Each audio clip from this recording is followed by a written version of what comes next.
Om Swastiastu, salam Gema Santi, Bapak Ibu dan hadirin yang saya hormati. Izinkan saya dari Dinas Pendidikan, saya Kepala Dinas Pendidikan Kabupaten Kelungkung untuk mempresentasikan pengembangan pelaksanaan sakit Dinas Pendidikan Kabupaten Kelungkung. Baiklah, saya mulai dari hasil evaluasi sakit tahun 2019. Hasil evaluasi sakit tahun 2019 ini terlihat di situ evaluasi internal capaian yang mencapai 56,60% masih rendah, dan sehingga ada beberapa hal yang direkomendasikan sakit tahun 2019. Yang pertama itu menyangkut masalah pemantauan rencana aksi, yang dinyatakan bahwa pemantauan rencana aksi belum memberikan alternatif perbaikan yang dapat dilaksanakan. Yang kedua, rekomendasinya adalah terkait dengan hasil evaluasi program, yang dinyatakan di situ belum terpenuhnya ditindaklanjutnya untuk perbaikan pelaksanaan program di masa mendatang. Dan yang ketiga itu adalah capaian kinerja terkait dengan belum lebih baik dari tahun sebelumnya. Namun rekomendasi ini sebenarnya sudah kita laksanakan dengan tindaklanjutnya, sehingga dalam rangka tindaklanjut ini kita sudah melaksanakan rencana aksi yang sudah dapat disesuaikan dengan mengikuti kondisi yang ada berdasarkan surat Bapperbang nomor 050/2007 tentang perubahan rencana aksi tahun 2020. Tahun 2020 Dinas Pendidikan telah mengajukan revisi rencana aksi pada bulan April dengan nomor surat 050/1369/Distrik untuk menyelesaikan kondisi pandemi COVID-19. Nah, evaluasi program dan kinerja terus ditingkatkan, dilaksanakan, sehingga bisa memperoleh hasil yang lebih baik, yang seperti yang kita tuangkan dalam grafik berikut ini. Menyangkut yang pertama adalah presentasi ada di sekolah. Adapun progres yang dilaksanakan dalam rangka untuk perbaikan akhir ini, itu adalah kita sudah mulai sejak tahun 2017, di mana pada 2017 mulai kita dari tingkat perencanaan melaksanakan perencanaan terintegrasi dalam satu aplikasi Seren Bangda pada bagian Renstra dan Renca. Berikutnya di tahun 2018 kita sudah melaksanakan restrukturisasi program dan kegiatan, sehingga program dan kegiatan kita bisa menjadi lebih fokus ke indikator kinerja utama. Kemudian di tahun 2019 Dinas Pendidikan telah melakukan uji coba reward dan punishment. Di tahun 2020 capaian rencana aksi bulanan dilakukan juga evaluasi internal yang dituangkan dalam bentuk kertas kerja evaluasi sebelum diadakan laporan. Dalam rangka melaksanakan pengelolaan pendidikan, Dinas Pendidikan Kabupaten Kelungkung mengikuti pohon kinerja yang sudah ditetapkan dan digambarkan, yang mana dari pohon kinerja itu berpedoman pada visi Kabupaten Kelungkung, yaitu terwujudnya Kelungkung yang unggul dan sejahtera.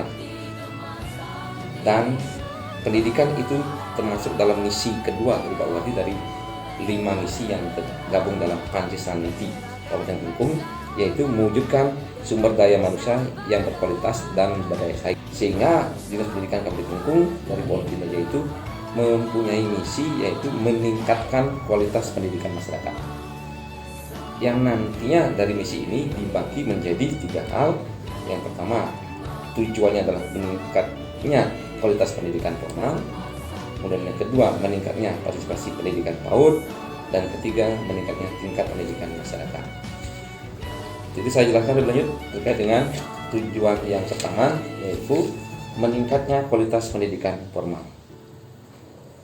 Ketercapaian dari tujuan ini akan terlihat dari indikator angka partisipasi sekolah dan angka kelulusan dalam bentuk presentasi. Dan selanjutnya diterjemahkan menjadi sasaran daripada tujuan ini adalah meningkatnya partisipasi dalam pendidikan formal dengan indikator prosentase anak usia 7-15 tahun yang menerima layanan Diktas, dan yang kedua itu adalah angka putus sekolah, dan ini sudah disesuaikan dengan SPM di bidang pendidikan. Dalam rangka untuk mencapai sasaran meningkatnya partisipasi dalam pendidikan formal, maka dilaksanakan sasaran-sasaran kegiatan, yaitu menyangkut yang pertama itu meningkatkan kualitas layanan angkutan siswa gratis dengan indikatornya adalah indeks kepuasan pengguna angkutan siswa gratis. Ini dikerjasamakan dengan Dinas Perhubungan. Yang kedua terkait dengan tersalurkannya bantuan pendidikan dengan indikator prosentase siswa tidak mampu yang mendapat bantuan beasiswa serta persentase pemenuhan perlengkapan dasar pendidikan Dikdas untuk melaksanakan layanan SPM. Kemudian ini adalah tergabung dalam pencapaian akses. Kemudian dalam kelompok yang kedua itu adalah untuk pencapaian peningkatan mutu pendidikan yang terlihat di sini dengan indikator terselenggaranya pendidikan yang bermutu yang bisa dilihat dari prosentase lembaga pendidikan yang terakreditasi A. Dan yang kedua yaitu dengan sasaran berdasarkan kurikulum sesuai dengan standar nasional dengan indikator bahwa presentase sekolah yang menyusun kurikulum tingkat satuan pendidikan. Kemudian untuk mencapai tujuan kedua yaitu meningkatnya partisipasi pendidikan PAUD dengan indikator APK atau angka partisipasi kasar masyarakat yang berusia 4-5 tahun dan angka partisipasi murni masyarakat yang berusia 4-5 tahun.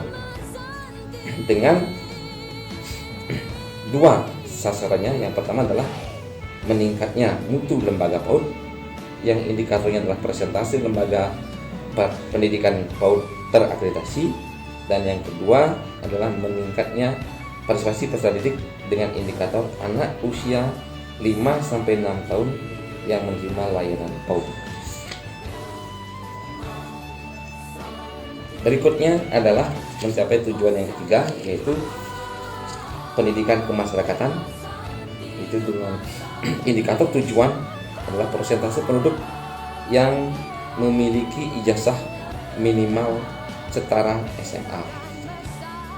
Dan ini sebenarnya tujuan ini dalam rangka untuk mendongkrak nilai rata-rata lama sekolah di Kabupaten Belitung, yang nanti sasarannya itu di kelompok menjadi dua, yaitu meningkatnya partisipasi pendidikan kesetaraan dengan indikatornya persentase anak usia 7-18 tahun tidak sekolah agar bisa mengikuti pendidikan kesetaraan.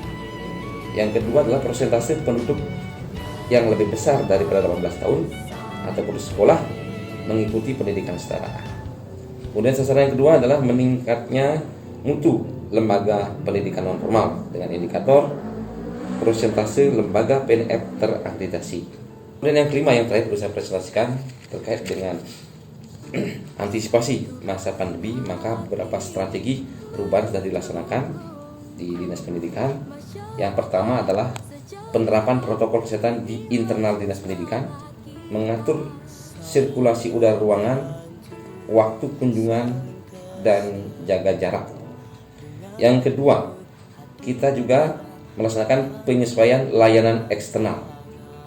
Jadi untuk layanan eksternal kita menerapkan program BDR, belajar dari rumah, dalam bentuk pembuatan aplikasi e-learning untuk bisa digunakan sebagai salah satu pilihan bagi sekolah melaksanakan pembelajaran dari rumah. Kemudian yang kedua adalah layanan PBJ di lingkungan sekolah serta menggunakan SIPLAH, sistem pengadaan sekolah dengan menggunakan elektronik.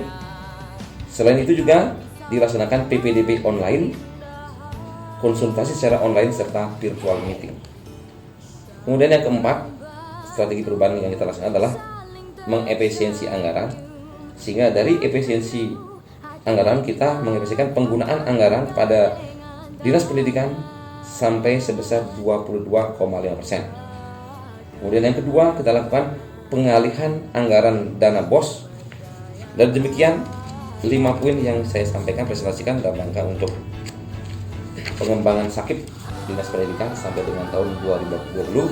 Terima kasih atas perhatiannya. Pihak Bimbingan Rumah Santi.